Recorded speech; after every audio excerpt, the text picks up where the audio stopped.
Kasong statutory rape naman ang kakaharapin ng top 1 municipal most wanted person matapos itong arestuhin ng Samar PNP sa Barangay Patong, Calbiga, Samar.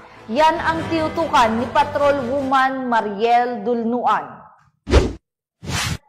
Walang palag sa mga otoridad ang isang top 1 municipal most wanted person na may kasong 3-count statutory rape sa Barangay Patong, Calbiga, Samar. Pasado alas 10 ng umaga nang maaresto ang akusado ng mga tauhan ng Calbiga Municipal Police Station kasama ang 2nd Samar Provincial Mobile Force Company at 802nd Maneuver Company Regional Mobile Force Battalion 8 sa bisa ng warrant of arrest para sa kasong 3 counts of statutory rape na walang nirekomendang piyansa. Ang akusado ay dinala sa Calbiga Municipal Police Station para sa kukulang dokumentasyon at tamang disposisyon.